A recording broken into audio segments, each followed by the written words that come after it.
Hello, and thank you for joining us in the salon. I'm Adam Smith, and after a 2-week break, I'm back to be today's host for this session. I'd like to start by saying a big thank you to Sam Moxon and Cleona Farrell, who acted as brilliant hosts over the last 2 weeks while I was away. Thank you, Sam and Cleona.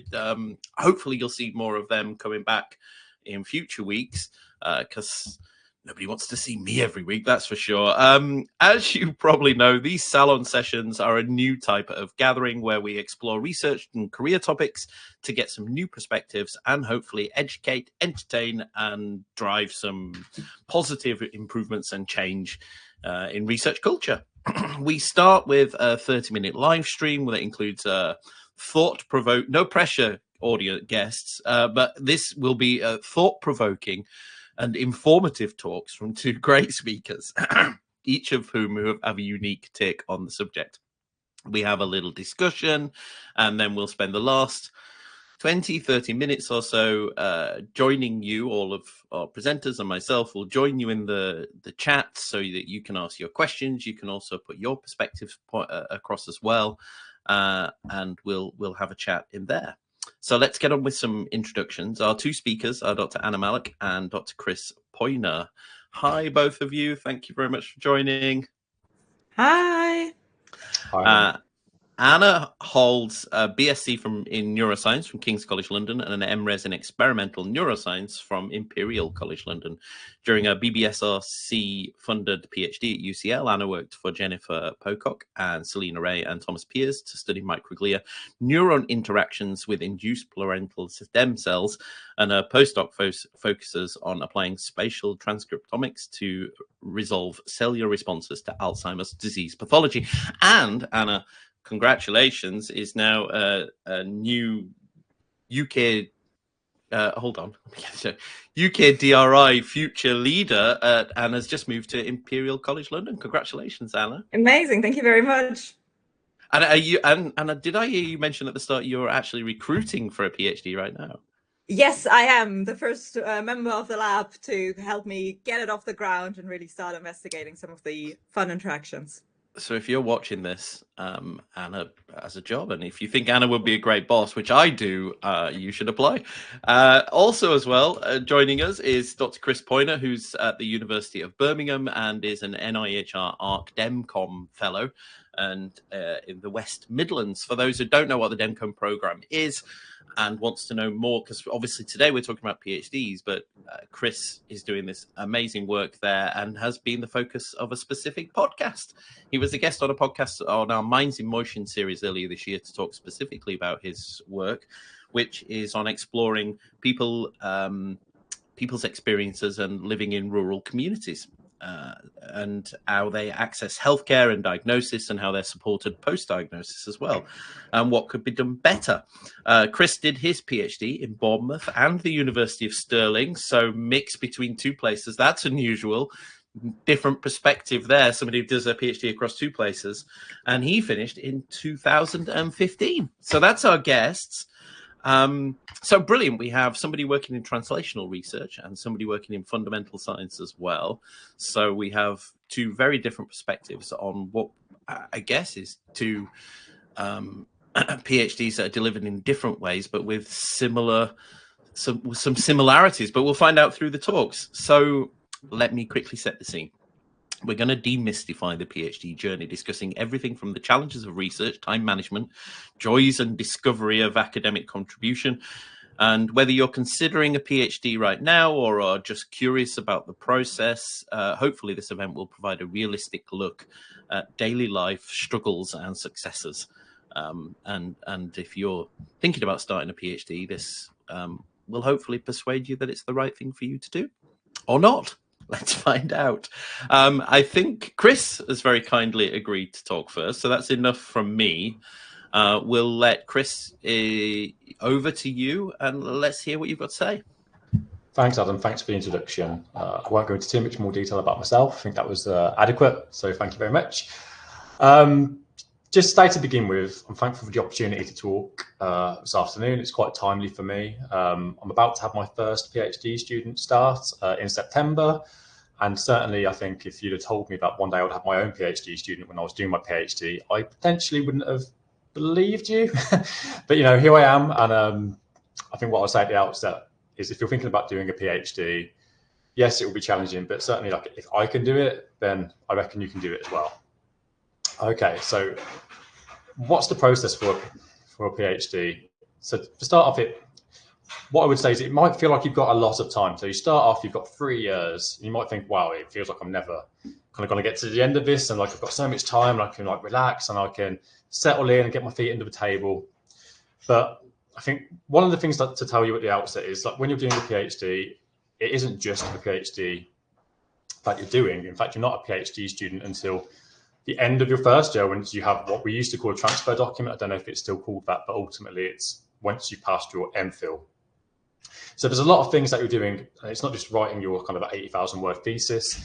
There'll be lots of different opportunities for you, most of which I would say are quite useful, except potentially marking. I did a lot of marking at Stirling. Don't know how useful that was, but hey, you know, at least I got paid for doing it. So you'll have lots of opportunities to get involved in other research projects and different teachings.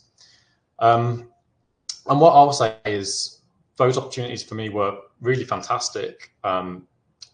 I think one of the key benefits of doing some things that aren't your PhD while you're doing your PhD is that it allows you to focus on something else. And what we'll talk about a little bit later, what I'll talk about a little bit later is, I guess, the potential for you to get a little bit stuck in the mud with your PhD, a little bit kind of, for want of a better term, sick of it. And sometimes just focusing on something else can be really, really useful. It also means that you get to work with different senior academics, learn a little bit more about different techniques for doing research. You might get papers out of it, and you certainly will become a better researcher kind of in the process. So what is it like to do a PhD? Well, you're not just doing the PhD is what I'd say at the outset, depending on the institution that you're in. Make sure, I would say one of the tips around this is just to make sure that you get these opportunities, but there's a balance there as well. So that you're not taking on so much stuff that your PhD just kind of like goes by the wayside, and that you try and focus on things that are going to be useful for your own academic and career development. I think that's what a PhD is all about ultimately. It's about developing yourself so that you're in a position after your PhD to get a really good job in academia, if that's what you want to do. So certainly, if you're focusing on some other stuff, there's loads of benefits to it. But again, I think that balance is really important. I think, again, at the outset of a PhD, it can sound quite straightforward. So, you know, you've got your literature review in your first year, maybe you'll do your protocol in your first year, and you might go for ethics in your first year. And then the second year is your data collection and analysis, and your third year is kind of like write-up and your Viva prep. But obviously, in the context of everything I've just said about all those other things you can be doing at your PhD, certainly that might not be how it plays out in practice. Okay. So when I think about some of the things I was thinking about at the beginning of my PhD, one of the things was that my PhD supervisors were going to be like these fountains of all knowledge, like the oracles. They're going to know absolutely everything. And if I get any questions or if I'm stuck on anything, I can just go to my supervisors and be like, hey, I don't really know what I'm doing with this. Can you give me some guidance in this area? Can you tell me the answers? And I think what I found quite quickly during my PhD is that my supervisors are not there to give me clarity on everything that I want to give them to give me clarity on.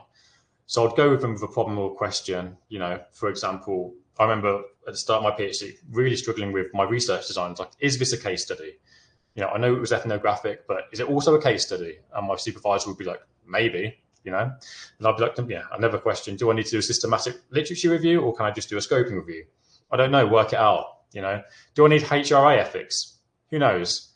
You know, even to the point where, you know, after my Viva, I asked my supervisor, how was my defense? And she was like, well, you know, we'll find out soon. So I think what I would say is just try and be patient with some of these kind of like bigger questions around your PhD.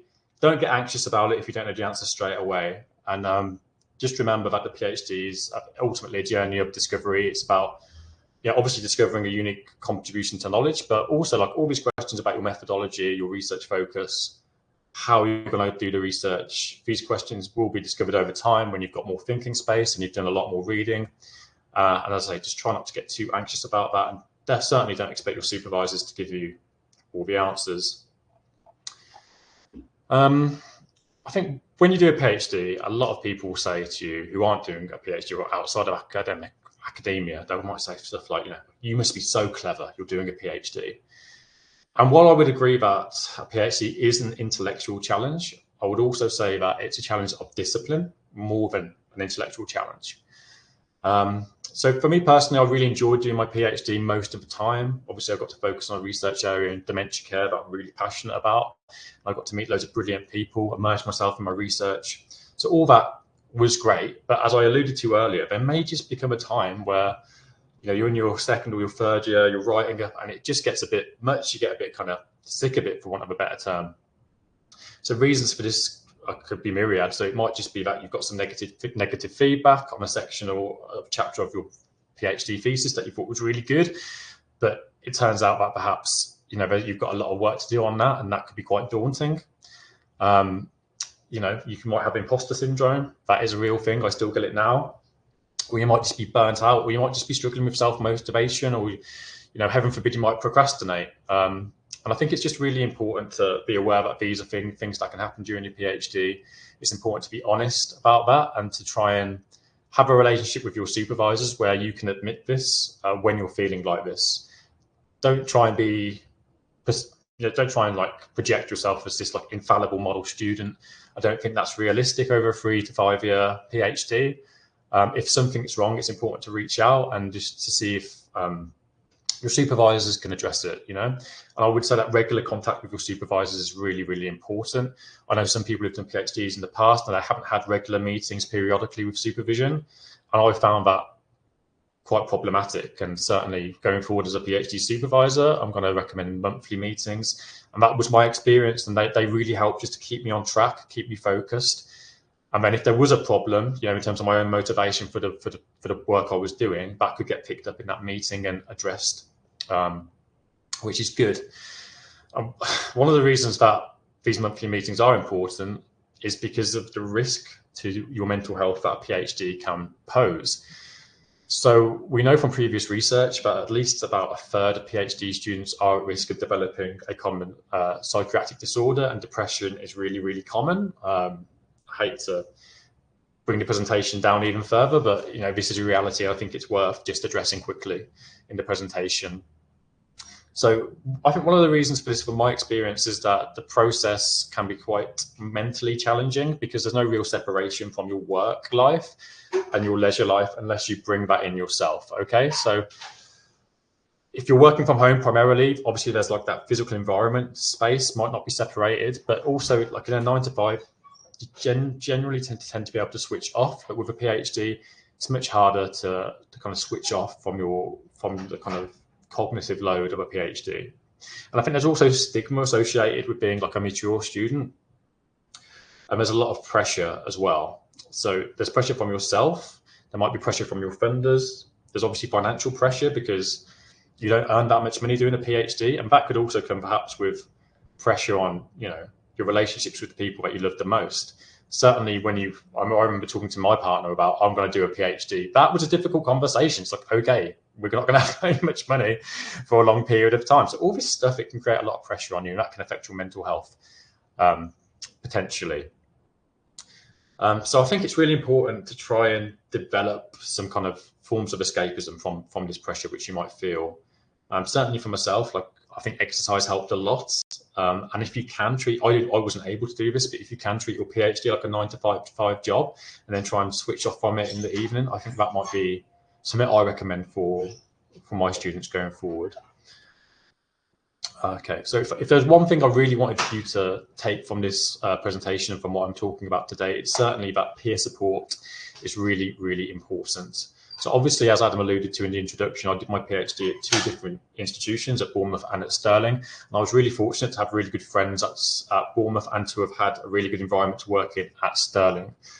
So whatever you do, I would not recommend doing a PhD just in your bedroom or in your home office. I would definitely try and integrate within a wider community of PhD students at your institution.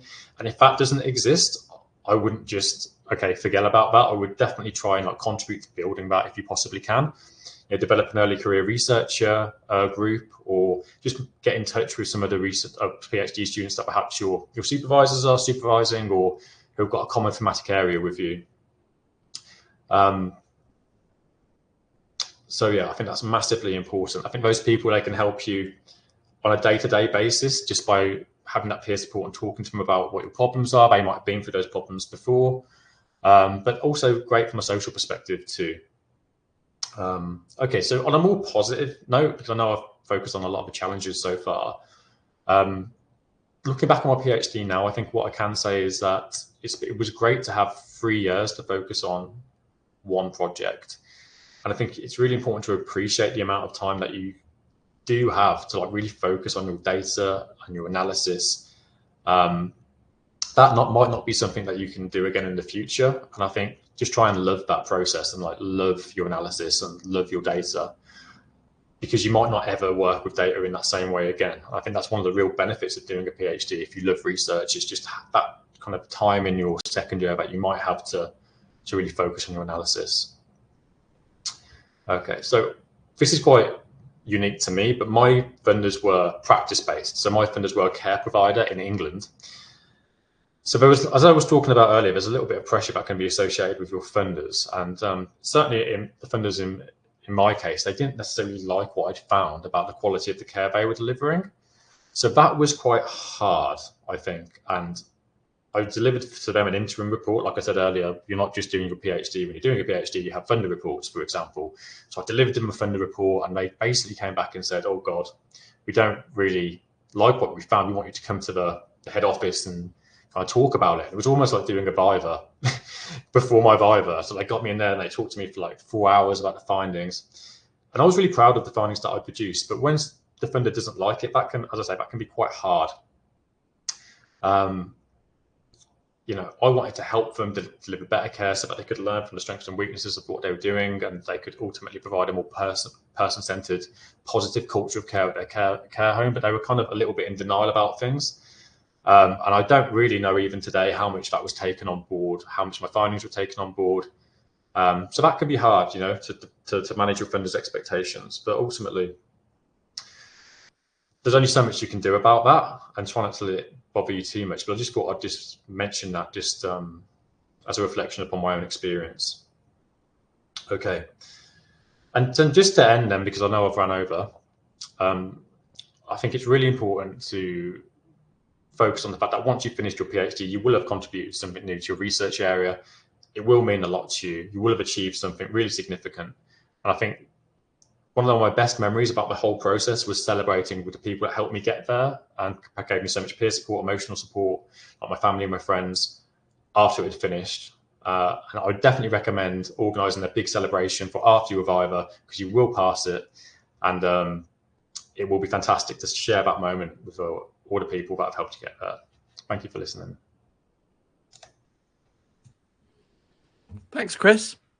You pick up on a couple of important points there that I thought I hadn't really considered before, which is the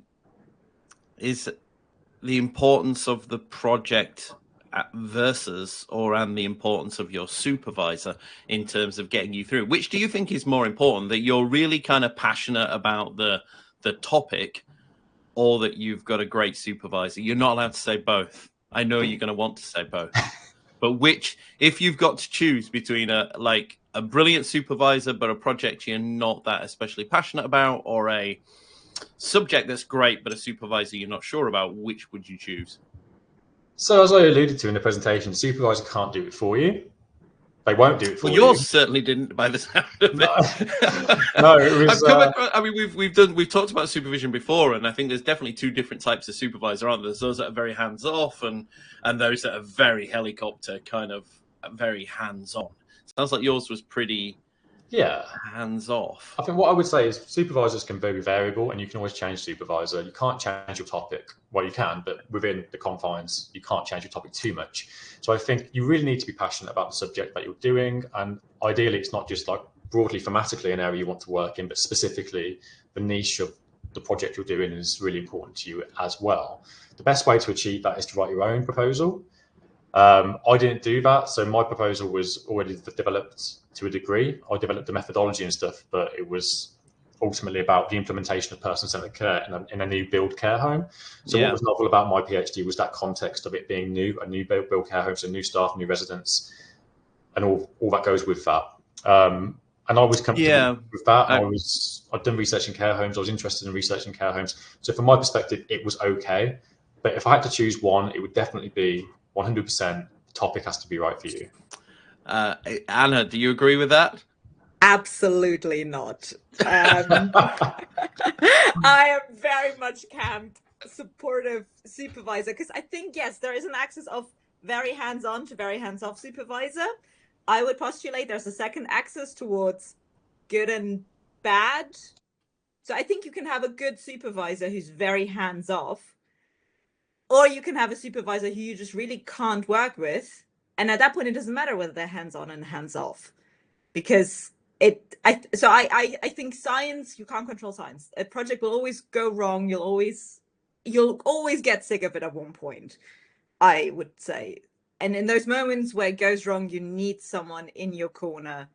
And even if they're just in that corner for that one day and then go back to their hands-off approach. But I think I'll talk about that. I think I'll allude to my own PhD experience. And I suppose so much of that really comes down to how you're funded, right? I mean, if you're self-funding, you can have much more influence over the research that you're doing, and you can go away and find a supervisor that you want to work with, assuming that they're also willing to supervise you.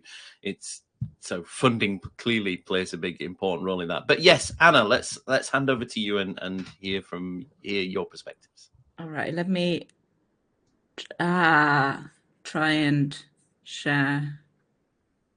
And I've lost this. We did rehearse this, I promise.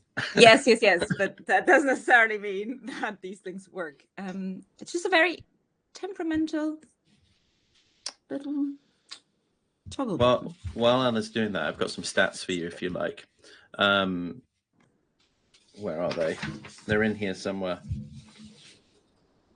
According to the Higher Education Statistics Agency, the completion rate for PhD students is 72%, which is actually lower than I thought. I like when I first started working with Dementia Researcher, I definitely remember dropouts from PhD being discussed far more than they seem to be these days. And I don't know if that's just because the academic institutions have got better at supporting people through the process, or whether individuals have changed, but I can't remember the last time I came across somebody who had not finished.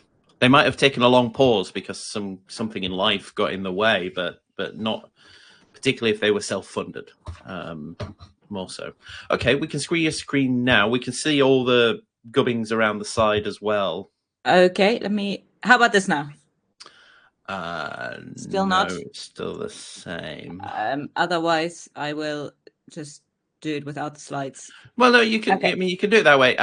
We've had this problem before, actually. Somebody else had this issue where they had to change how it presents to do it in a window or something like that. Oh yeah. I'll just talk. Okay.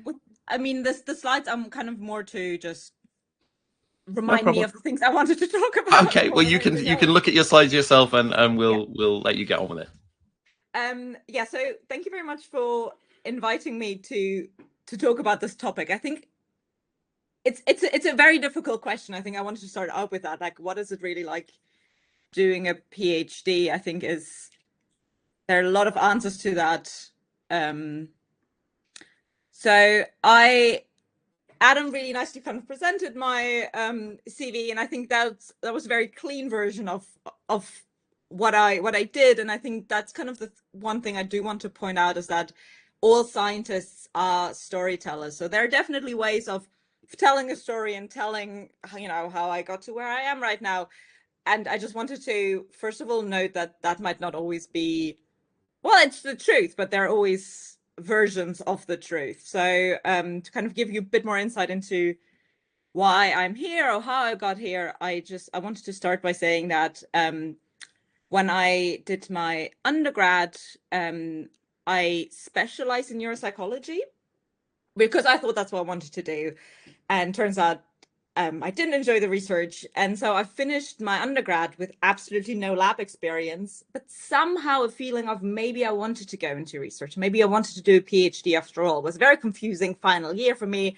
But I thought, okay, maybe I want to do research, but I'd never stepped foot in a lab. So then I really started a year of trying to get as much lab experience, like wet lab experience, as I could get my hand on. So I did a summer internship looking at zebrafish. And then my master's, I picked specifically to just do wet lab research. So I just spent a year rotating through different labs and getting as much experience on a range of different techniques, and slowly kind of establishing that I quite like working on neurodevelopment, and all of my projects were kind of focused on that, just with different techniques. And so in 2016, I started my PhD, and within 4 months, immediately changed my topic and my supervisor. And that change was okay with the funders, but it ultimately meant I also then had to, into my 3 years I had left, squeeze in a 3-month internship alongside of wet lab research and IPSLs that didn't really like me going away, and not at all for 3 months. And then to finally cap off my thorough PhD experience, 6 months before submissions, I was slowly starting to, wrap up my experiments and start applying for jobs. We went into COVID-19 and a lockdown. So there was a lot going on during my PhD that we can talk about later, but I just thought I'd focus on things that I didn't expect to happen during my PhD. The surprising things, bad or worse, because I think I went into it based on my master's experience, knowing I'd have to do research. Like, this being in the lab was something that at that point I'd established I liked, and I knew that was coming my way.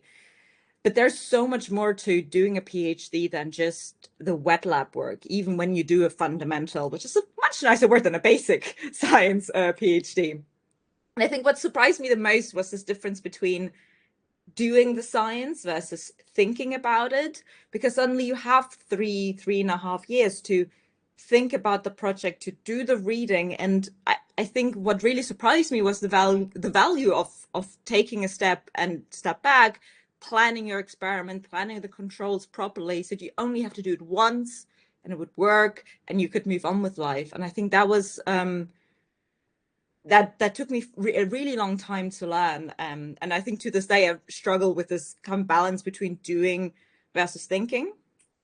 We touched upon this very briefly already, supervisors. I think the other huge thing that surprised me in a PhD was that you do a lot more than the science, right? So you have to manage a lot of different relationships, and I think the most important relationship you have to manage is with your supervisor or supervisors. And I would always, some universities do these kind of manager supervisor courses, which sound incredibly cringeworthy, but I think this is the person you will spend the most amount of time with, even more time than your partner, probably, depending on how hands-on and off they are. And so I think figuring out relatively quickly how they work, and when you can ignore them and when you really can't, I think is an incredible, it gives you a lot of freedom to do the things you are interested in down the line. So I think learning how to manage your supervisor, learning how they tick, was something that I figured out, again, way too late. But once I had clocked that, my life became significantly easier. And I think during my postdoc then, that's when I really took advantage of that new skill. But apart from the supervisor, you also have a lot of other people in the lab. You're suddenly in the lab for the first time. You're in a lab for a long period of time. So you need to work with different people, both kind of the postdocs and other PhD students, both in your lab, but also the neighboring lab. So this is, I think, one of my best experiences during my PhD, when I got to kind of reach out, and I wouldn't call them collaborations yet, but I got to work with people or help them, or them help me, because they were nice. I think this was ultimately, when you're the one making these contacts, you get to work with really nice people. And I think that was a real game changer for me when, things didn't go right, or the science failed for the 15th time in a row, that you have a friend on the floor you can go to and say, let me go into your confocal room and cry, because confocal rooms are really good for crying, because they're dark microscope rooms. So I think managing relationships on all levels is an incredible skill to learn, and I think 3 years is enough time to learn that. One thing that I found really challenging, and that's particularly with the view of the COVID lockdown I experienced at the very end, was that you're in this weird gray area of being a student. So you technically in the UK are classed as a student, and which led to a lot of my family asking me, you're still a student, why? And then you have to explain that, well, so technically a student, you do have a salary, you know, you have some sort of income, but a lot of the protections that actual staff that are hired get, you don't have access to. So you technically get annual leave, but there's no way, or at least at UCL, there was no way of formally booking it. And so every holiday request became a very fraught conversation with your supervisor, or, you know, you just book a holiday and you inform them you're going. But like, so, and I think that's what I really struggled with, is that I didn't have the choice of being a real student and no responsibilities and long summer holidays and reading week and all the great things you enjoyed as proper undergrad students, but I also didn't have the protections of staff, such as proper complaint procedures or an actual pay that, you know, that does allow you to do real grown-up things. And we also couldn't get furloughed during COVID. And I think at that point, that's when I became really mad with the system, when we were a lab coming out of lockdown with all of the postdocs furloughed and us PhD students running the show because we were the only ones who still had a deadline and whose deadlines couldn't be pushed back. The other thing that now looking back, I realize is that a PhD it changes. So how you start off your PhD, you start off, at least I started my PhD as a post, like as a master's student, had no clue about anything. And you progress slowly and you become more independent, and how you do your relationship with your supervisor initially is so different how you have that relationship at the end. So I think kind of seeing that progress and seeing where you started versus how far you've got after the first year, after the second year, that was a real eye-opener for me, because I did feel like I knew nothing when I started, and when I finished, you know, you've worked in that place now for 3 years, so you knew where exactly everything was, you knew how to handle everyone. And so I think I wouldn't be too worried feeling really unsure about life or research or a PhD when you start, because my advice would always be it changes. Obviously there's this, I would, again, with my experience of changing projects really early on, I would point out that there are situations that probably will change in the future, and realizing what situations don't change, and therefore you have to do something about it yourself to change them. But I think a PhD is finally a PhD student probably has very different experiences to a first year PhD student, because at that point you have more data, you're more secure in what you're doing, you know the literature better, and you are already quite established. And I think the final thing is that I just wanted to, I touched on briefly before, is this, the thing that really surprised me was that scientists, or that during your PhD you learn how to become a storyteller. So, you know, suddenly and it's a weird progress to learn that. And I had that the first time I had to write a paper as a first author, and I sat there, you know, with like 3 years worth of data and 15 different presentations, and to kind of condense that down into a cohesive story is an incredible challenge the first time you do it.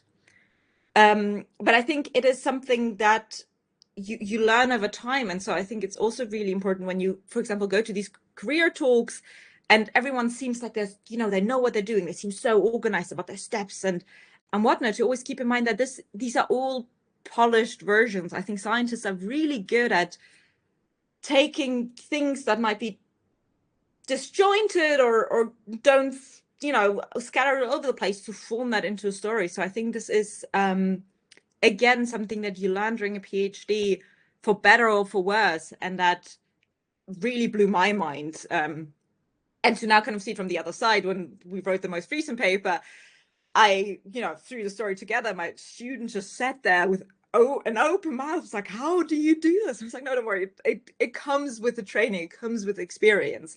And so ultimately, I talked to my partner about this. I was like, what is it like doing a PhD? He's just finished his PhD. I was like, you know, what do you think?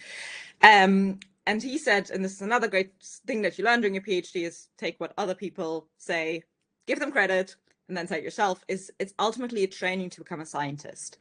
And so it encompasses the whole breadth of things that scientists kind of do throughout the day, a lot of different skills and a lot of transferable skills. And I think it ultimately, it gives you so much that you don't have to do a postdoc afterwards if you really don't fancy it. I think a PhD gives you a lot of life skills that can be applied to a lot of situations afterwards.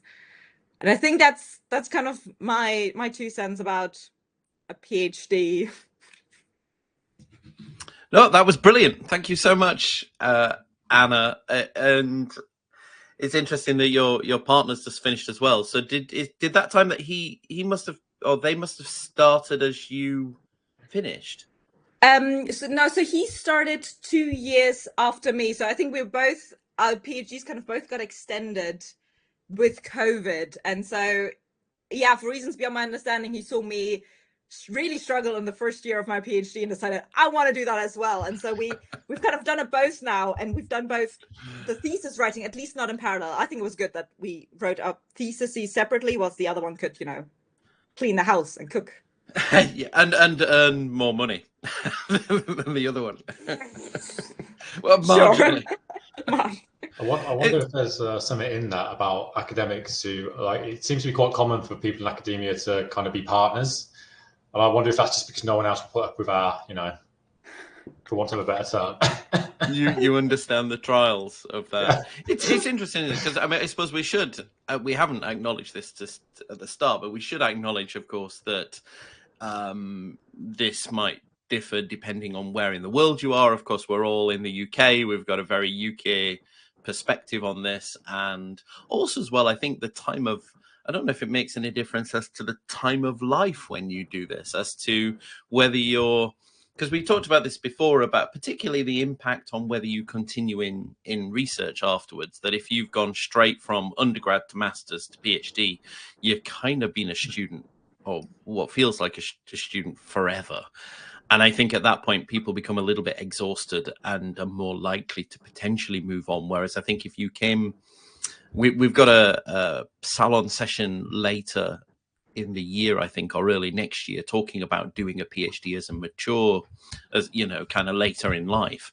And it'll be interesting to get their perspectives on how it differed for them, because you were both, I'm guessing, you're both young now, but I'm guessing you were both early on after undergrad before you did yours. Yeah. So I was 24 when I started my PhD. 24. Yeah, I was I went straight from my master. So I think in a way because student life in itself can be quite punishing already, that at that point when I started my PhD, I was just happy that someone would pay me for research, right? So yeah. I think I didn't have to give up a salary to be a badly paid PhD student. I went from no pay to suddenly a bit of pay, and I was like, this is great, perfect. Yeah.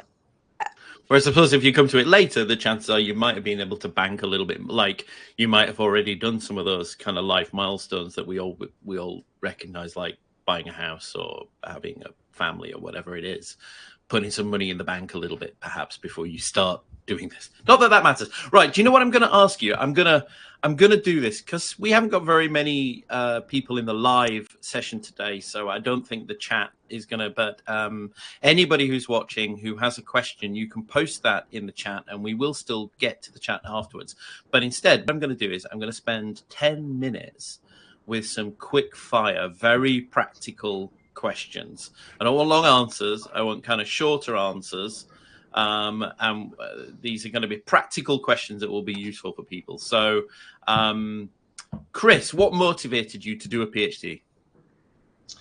Why did you do it? Okay, so substantively it was to improve people's lives with dementia in various settings. But then, like, pragmatically, as Anna kind of alluded to, it was a case of my short research contract had finished and I needed. So it was avoiding real life. No, I'm Anna, what motivated you? I really enjoy research. I wanted to stay in the lab, and I knew that'd be a ceiling if I didn't do a PhD. So good answer. And how important is it to have a clear proposal before starting your PhD? Anna. I think it's really important. I think it just gives you something to hang your, like, just hold on to for dear life.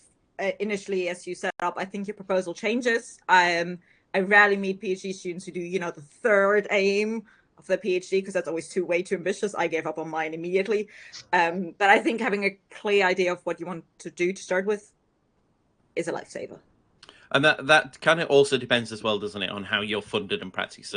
So in the UK, certainly the main method seemed to be somebody like Anna has gone away and found funding to hire a PhD student, and you already have a project in mind for them to do. There might be a little bit of opportunity for the student to influence the direction of travel that goes in over time, but fundamentally it's a funded position and a preset project. Or you can, of course, apply for funding yourself. Universities do fund PhDs, and you can come with your own ideas, or you can go to a research council and get funding yourself and go and find a supervisor in that way. Or you can and get funding from a third party, or you can fund yourself. Elsewhere in the world, I know that PhDs often come as part of an MD program, there are different schemes. And of course, at the moment, if you're watching this, the Alzheimer's Society have just funded 3 new doctoral training centres that are each going to be funding 5 PhD students. So that's 25 PhD positions per year. 15 PhD students per year starting this summer, late this summer. So all of those 15 PhD positions are going to be getting advertised probably by the autumn, I would imagine, or going into the end of this year. And there'll be the same number each year. So keep an eye on those if you're looking for a funded PhD, but they will all be predefined projects. And of course, you can look on the Dementia Researcher website. How many hours do you typically spend on your PhD work, Chris? So towards the end, as many hours as there are in a day.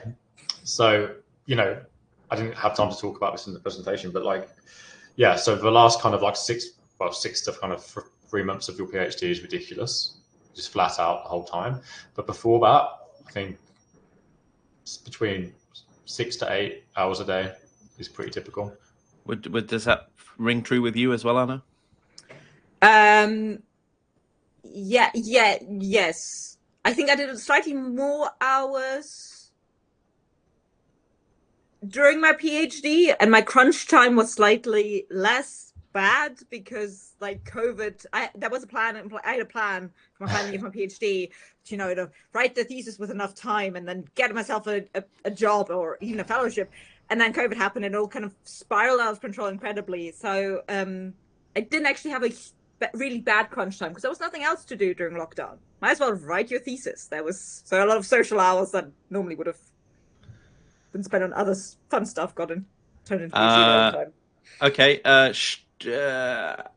How do you manage your time and stay organized? That's such a personal and open-ended question. Key milestones. What are the key milestones of a PhD? You touched on these earlier, Chris. Milestones. Well, actually, it might be different for fundamentals. So we'll go to you, Chris, first, then we'll get Anna's as well. So transfer to PhD from MPhil would be the first absolutely massive milestone. I think getting ethics approval is a big milestone. So wait a second. So you get your funding, you meet your supervisor, and the supervisor says, "Hey, here's some stuff I want you to do." And then you toil away for how long? For a year, and then you have the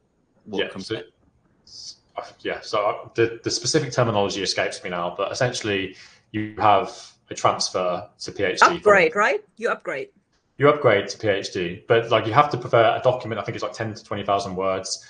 You submit that to a peer review panel, and then you go like a Viva, essentially a year in, and you will get told whether you transfer over an upgrade, as Anna says, to PhD, or whether you have to submit revisions, or whether they just say, do you know what, this isn't for you. So that's obviously a massive milestone. I think ethics approval is a big milestone, particularly if you're going through HRA. That's a really difficult thing to have to do. I think the start of your data collection is massive. I think obviously the start of your, when that finishes, is really big.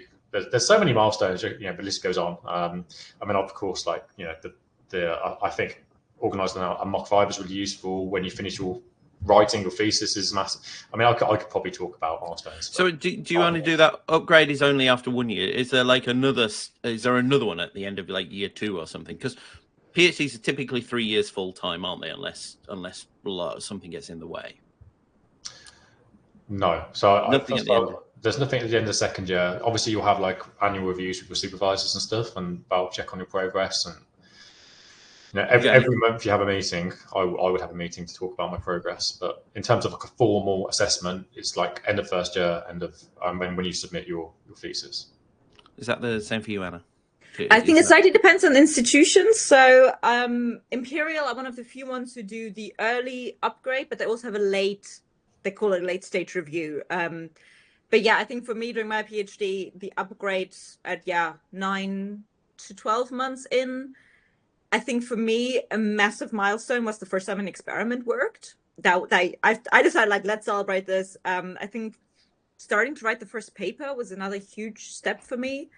But yeah, no, you very much, after you've upgraded, very much just left to your own devices. And so then I've decided to celebrate as I was finishing all of the milestone, kind of finishing the first thesis draft, submitting the thesis, doing the viva, actual graduation ceremony. All of these things were thoroughly celebrated. And how important are publications during your PhD? Anna?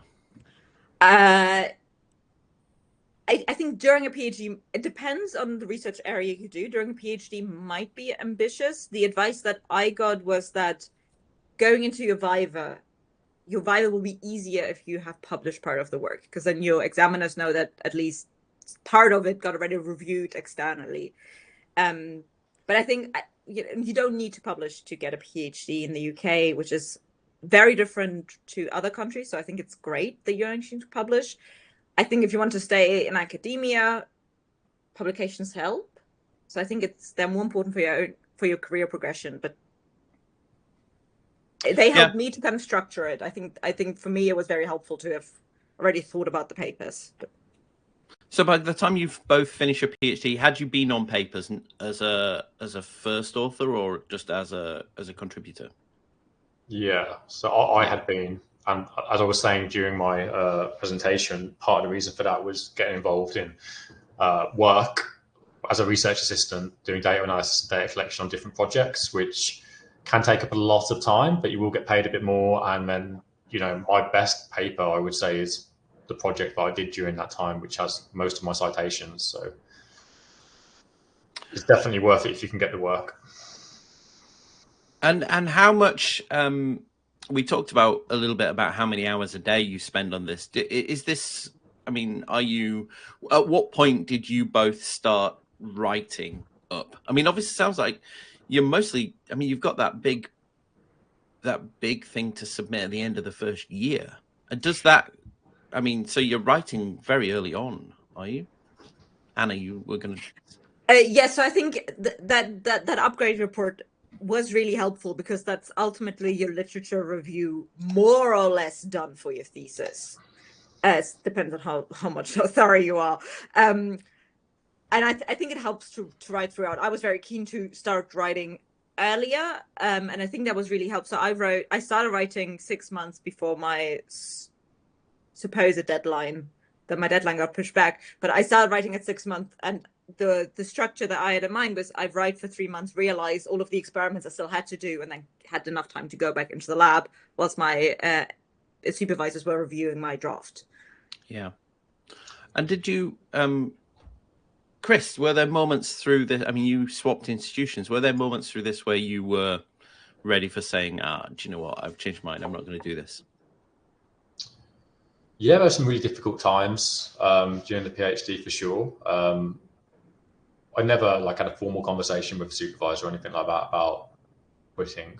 But yeah, I found the whole thing quite difficult, to be fair. I think with the move to Sterling, that was really helpful for me, because I think it was just such a more, you know, with greatest respect to where I was working at the time at Bournemouth, it was just more dementia specific there. There was a lot more people doing this sort of research. The PhDs were treated like members of staff. It was much more formal. I had my own office space. I was relied upon and responsible for teaching, and it felt like I was a proper academic in training, whereas before it just felt like I was a student, essentially. Yeah. So that was a big change, and I think that just helped my psychology as well, and helped with the imposter syndrome, and made me feel like actually I can teach students. I do know what I'm talking about. You know, I am valued. I am doing this work in other areas as well. I am doing data analysis, data collection on different projects, and I can do it. So that's why I would recommend immersing yourself in the institution as much as possible. What about you, Anna? Yeah, well, so I was going to touch on this, as you mentioned in your introduction, that actually the dropout rates for PhD programs is really low. And I think in a way, I didn't realize this going into it, but it gives the students a lot of power to. So I threatened dropping out of my PhD 4 months in, and suddenly a lot of the roadblocks that my program had constructed for me in that moment started to disappear. So the second I started applying for new PhD positions, my program lead became very supportive of all of the changes that I needed. Oh God, you got militant on them. No, I didn't get militant. I realized 4 months in that I couldn't, in that situation I was in, I couldn't finish a PhD. And so for me, it was more self-preservation than anything. And I took them when they said, we can't change anything for you. You have to stick it out with this project. I said, well, then I'm going to find myself a plan B. And as soon as I found a plan B, they were like, hang on a minute, how about you change projects? And I was like, well, great, let's do that. So I think there is a lot of power that obviously no one tells you about, because no one likes to admit that, because it feels like failure saying I can't do this project. So I think students don't like to talk about it. Programs don't ever want you to give you the impression like they don't have the final say in these things. So I think there's a lot of power to be had with these low dropout rates, because everyone wants to keep them that low. Yeah. How important is peer support? So if somebody watching is considering a PhD position right now, and they're going to be potentially kind of one of the very few people that's working on that, how tough is that, and how do you, I mean, is that something you've both had to go through? It sounds, Chris, sounds like you did. Anna, were you surrounded by other people doing similar stuff? I don't think it mattered to me whether they were doing similar stuff or not. So I very quickly, so I was part of a big program, but it was just BBSIC finance. So we did a lot of very different things as students, but we were all at the same stages. So I think that's how I think I continue with my collaboration. So I always found myself very supportive peers. And at that point, it didn't matter to me whether they were also working on dementia, because I think it sometimes helps if you have, but important to have a friendship, a peer group who are doing a PhD support group. Yeah. 100%. What about you, Chris? Oh, massively important. I agree with Arno that it doesn't really matter about the thematic area they're working on, as long as they're, in Anna's case, a fundamental scientist, or in my case, a social scientist with expertise in that field. That can be really helpful.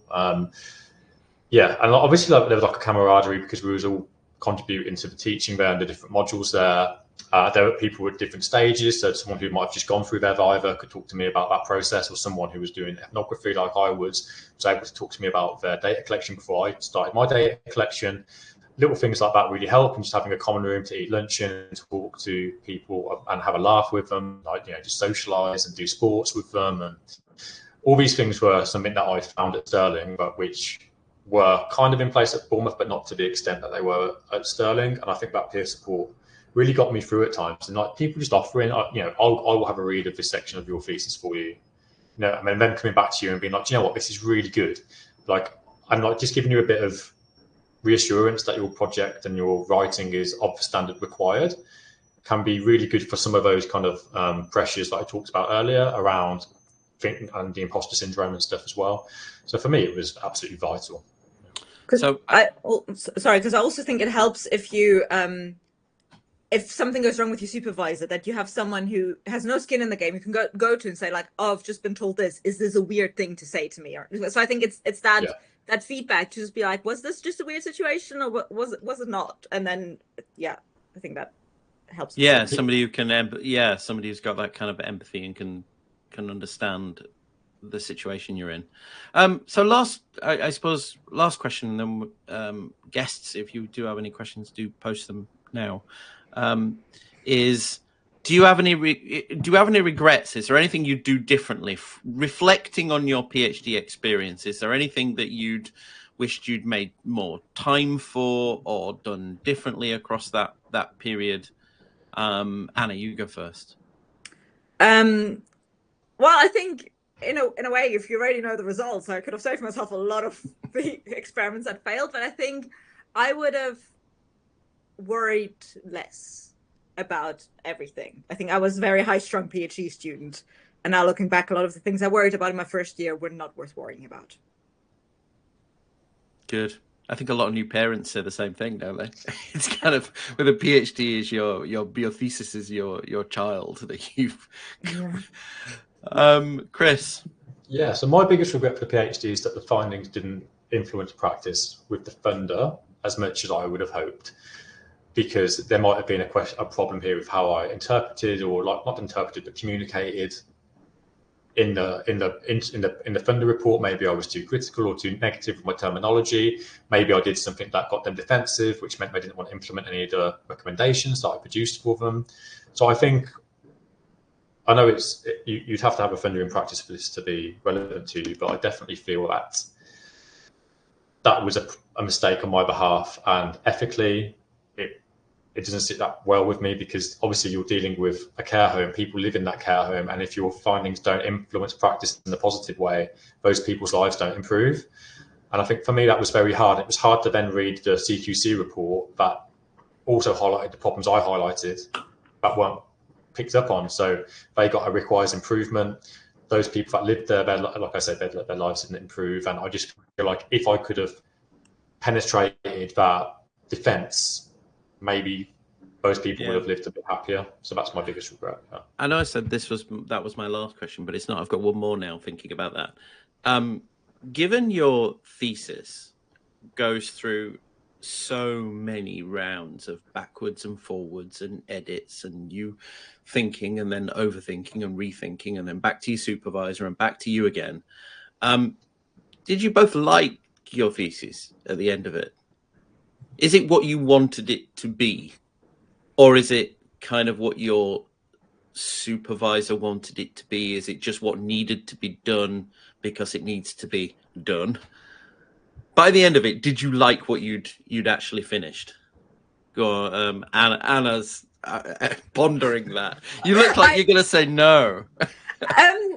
So I think the perfect thesis is a submitted thesis. I think there absolutely is.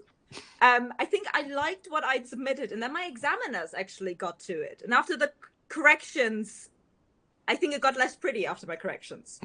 But also at that point, I think you just did what you needed to do. I was so sick and tired of it, but I think that's exactly because you slave away over it for 3-4 years, and I think unless you get tired of it, you will never submit, and you never say this is. You can always work on it more. I think I really needed that moment of I hate this, I need this to be over with, to hit submit. So it's okay, it's fine. I've actually since then gone back and read it several, or like pulled out stuff I needed to be. So it's a nice piece of work, but it's okay.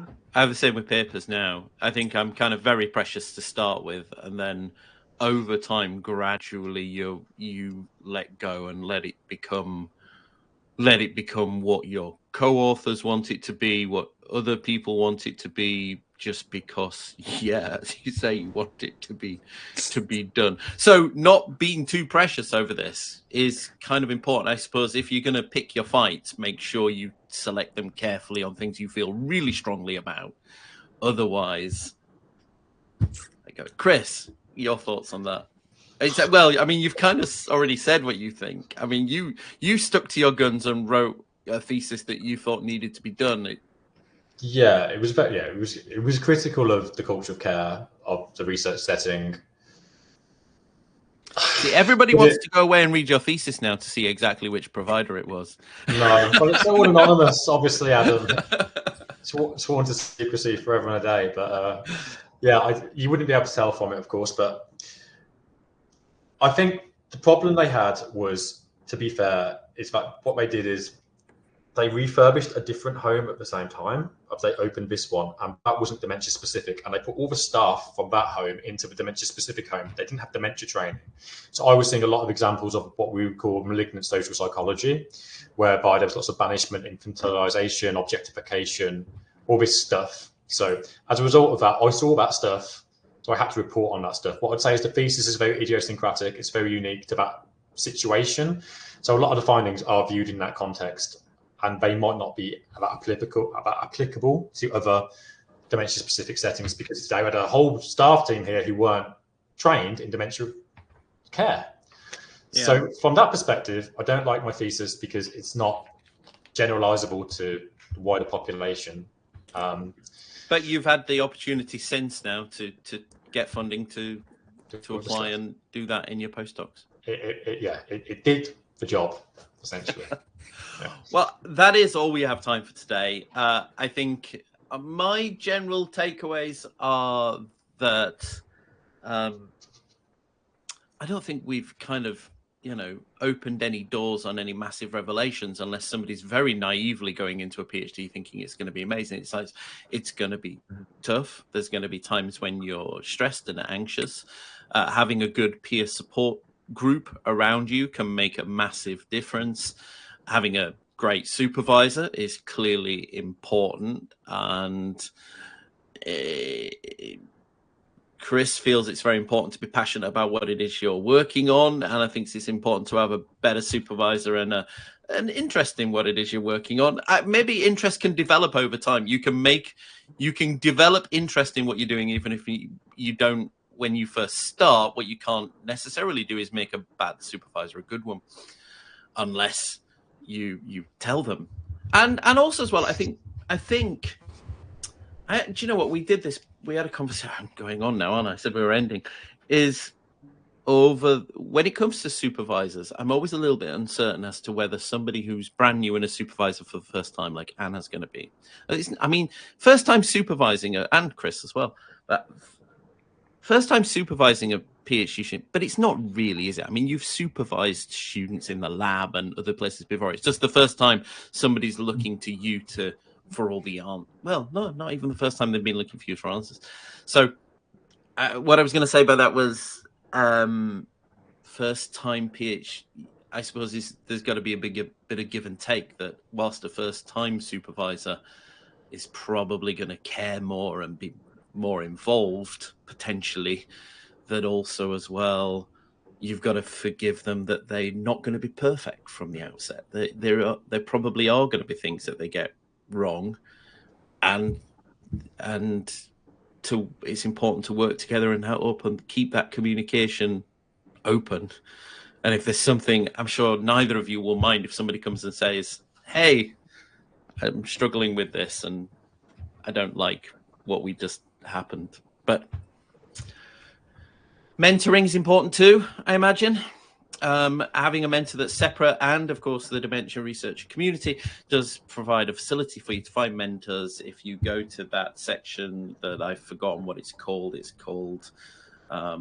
got a whole post on this, but there's a section in the community which is called Community Connect, and if you apply some filters at the top using the web's version and click, you can filter according to whether they've said they're interested in mentoring and their research field, and you can reach out and send those people direct messages to say, hey, I'm looking for a mentor. So do that, and you never know, have a look and see if Anna and Chris have ticked that box. Maybe Anna and Chris will be up for giving a little bit of one-on-one advice. That's all we've got time for today. Are there any final thoughts from either of you? Sorry, I'm prattling away. Final thoughts? No, No. I think we've said everything that needs to be said. Thank you so much to Dr. Chris Poyner, the incredible Dr. Chris Poyner, and the amazing Dr. Anna Malik, who you've been wonderful guests. And thank you so much. I think actually they might be back in later in the year or next year to talk on other topics. I think certainly Chris is. I can't remember if Anna is. But thank you so much for joining us. I hope this has been useful in sharing what it's really like to do a PhD. I'm sure Anna and Chris and myself are always open for you to send us messages through the platform if you have any questions and you weren't able to join live today. And as we said, we've got that Finding Mentor platform as well, and do post comments and questions against the recording. Thank you so much, everybody, for joining. And we'll see you next Wednesday, where I can't remember what we're talking about, but we're back next Wednesday. So we'll see you then.